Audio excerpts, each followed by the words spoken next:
everybody you wanna come. I got my own fucking right. Okay, what the fuck is it? Are you guys serious? But this is not right. Can you take us for serious for once? This is not fucking right, man. What the fuck is this? Take us for serious for once. No, sister.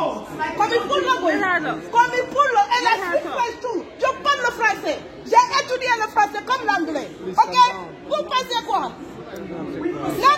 comment pas me calmer? Vous savez comment j'ai fait la guerre? 2 jours j'étais à guerre. 2 jours.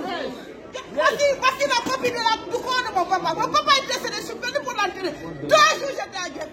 Mais alors, on te dit. Mais si tu me fais tout, si tu fais de l'on l'avait fait terrer. Si tu fais de l'on l'avait fait terrer. Mais si tu le rends. Ils sont pas bouqués.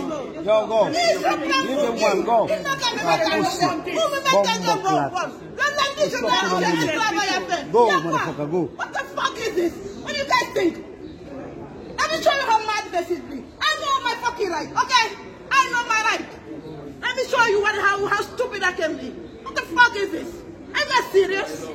For 2 days, I was standing JFK. Are you fucking serious? And let it go viral. And now the same thing again. This is what yesterday that was. I got the proof on my phone. That way you block your business. Nobody will take fight with you anymore. Yes. They will never. I'm ready to start your business. Take me to court. And let them record this and put it viral. Because this is what you all do. You're treating us like a bunch of clowns. As if we don't pay money. As if we make nothing. Like the beggars to be in their place. Are you fucking serious? Let me show you how madness is.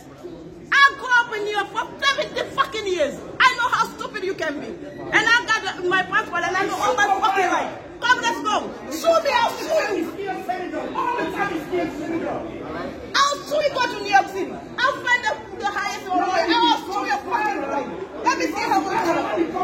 What the fuck is this? Aujourd'hui, nous allons parler de Air Sénégal, devenu Air Samet Égal. Comment une compagnie qui était supposée refléter l'émergence du Sénégal est devenue un cauchemar.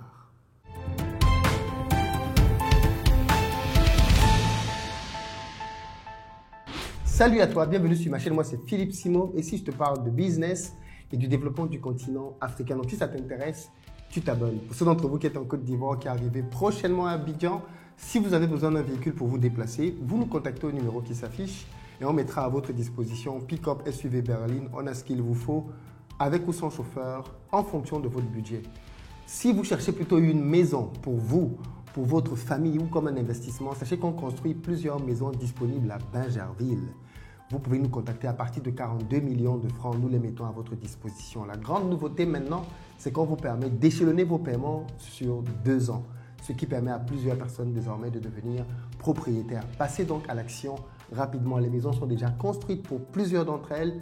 Vous pouvez venir les visiter, toucher du doigt, voir leur positionnement géographique et bien évidemment prendre votre décision d'achat. Mais dépêchez-vous parce qu'il n'y a pas assez de maisons pour tout le monde.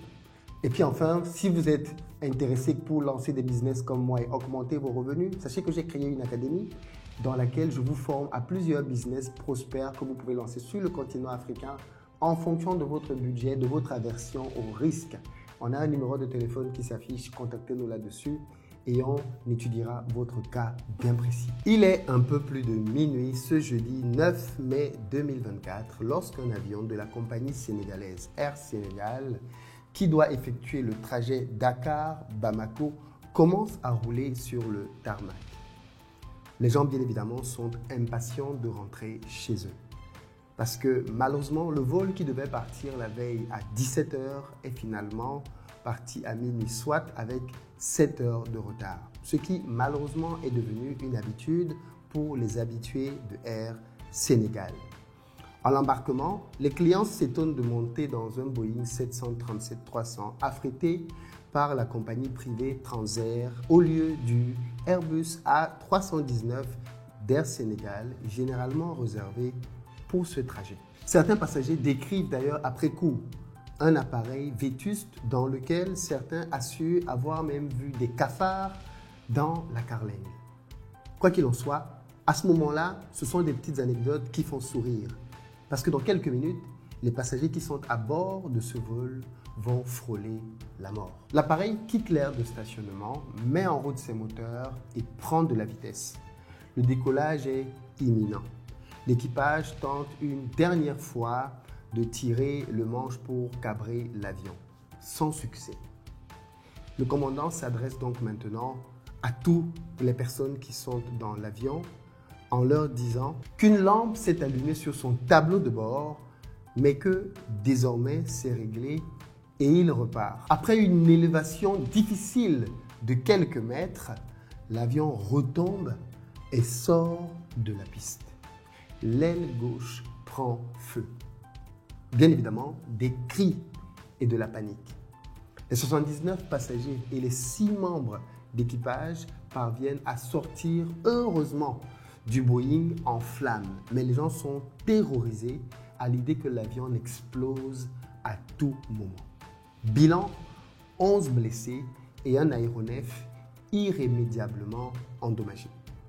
Que s'est-il passé? À qui la faute? Est-ce le pilote? Est-ce l'appareil? Les enquêtes permettront de savoir la vérité. Mais dès cet instant, les langues se délient et les gens commencent à parler parce que l'on se dit Air Sénégal est allé beaucoup trop loin. Parce qu'un crash, d'après des spécialistes, est toujours une succession de problèmes non réglés. Et malheureusement, des problèmes, il y en a pas mal.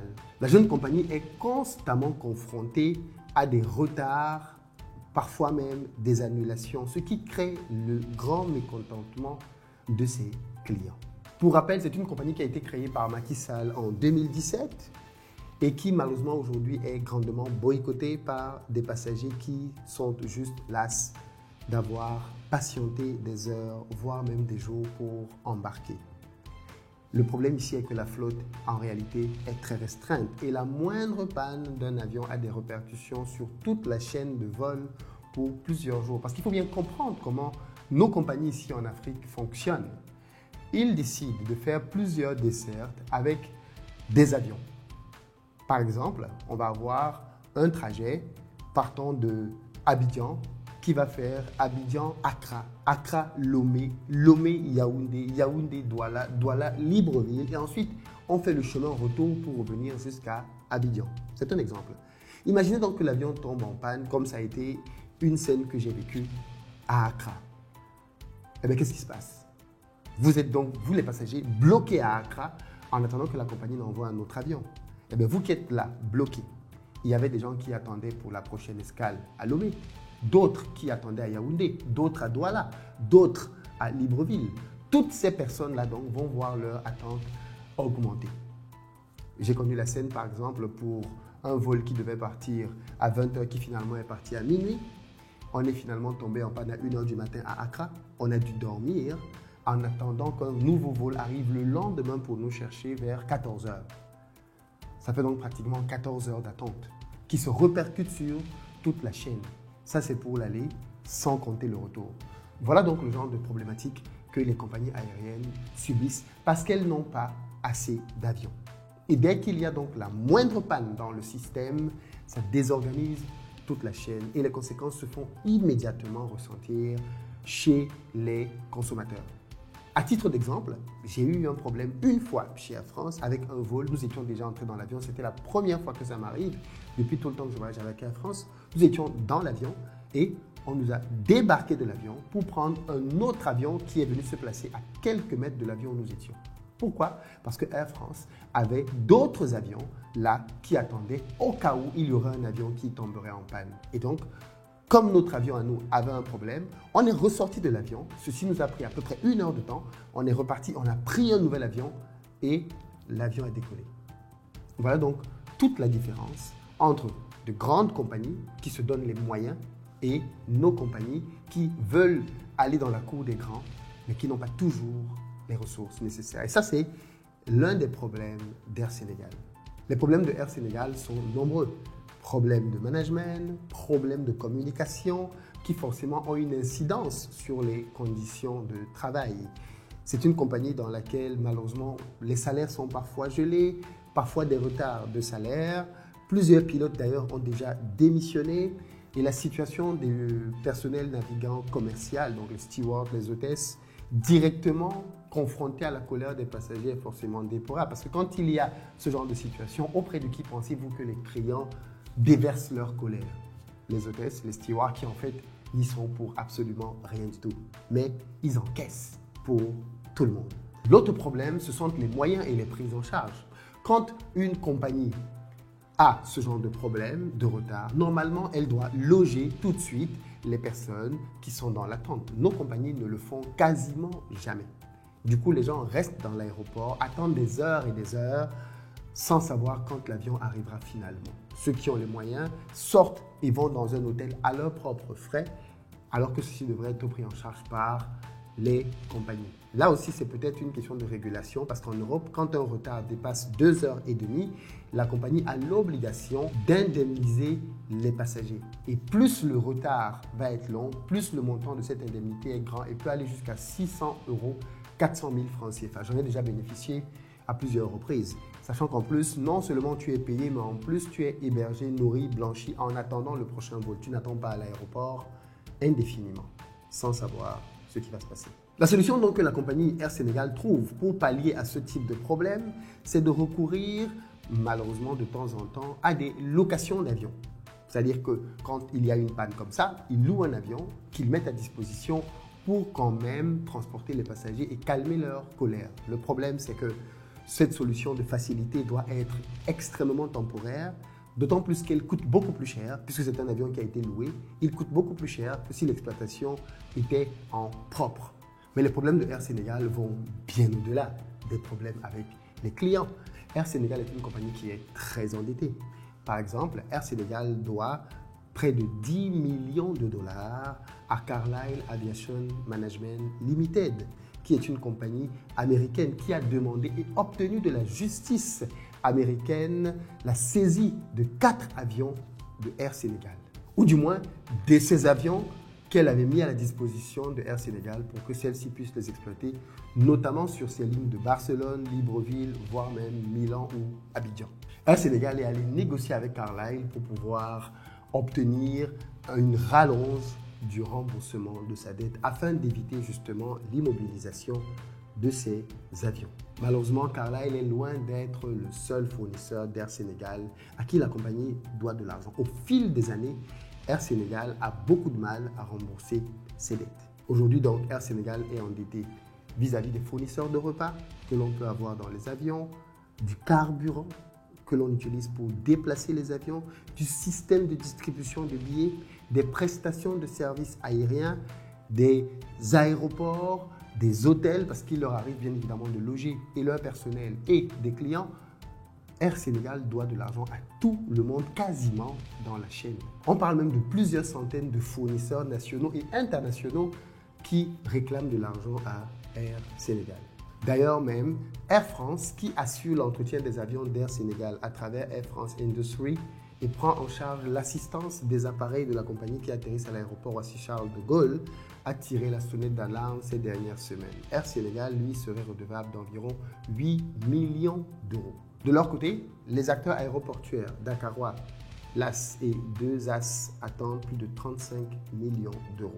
En janvier 2024, Cabo Verde Airports avait annoncé la suspension de certains services de support à Air Sénégal pour stopper l'augmentation insoutenable des montants importants dus par la compagnie, précisant que même la contre-proposition envoyée par celle-ci n'a pas été respectée.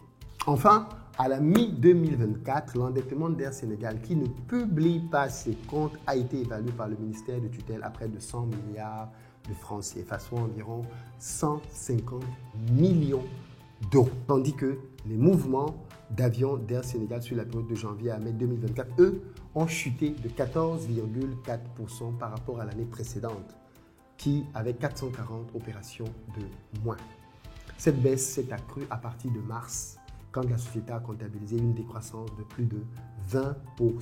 Suite à l'incident dont je vous ai parlé en début, le crash, les personnes qui avaient pris ce vol, après avoir été reçues par le ministre des Transports El Malik Ndiaye et la direction d'Air Sénégal, ont reçu chacun 150 000 francs, 230 euros. somme qu'il refuse de considérer bien évidemment comme une indemnisation pour le préjudice subi. Voilà donc la situation actuelle de la compagnie Air Sénégal, état dans lequel les nouvelles autorités l'ont trouvé. Qu'en dites-vous et que pensez-vous du sort de cette compagnie? Va-t-il être possible pour elle de se redresser? Faut-il la fermer, une énième fermeture d'une compagnie africaine pour réouvrir une autre compagnie quelques temps après? Qu'est-ce que vous en pensez? Dites-le nous dans les commentaires. On a hâte de vous lire.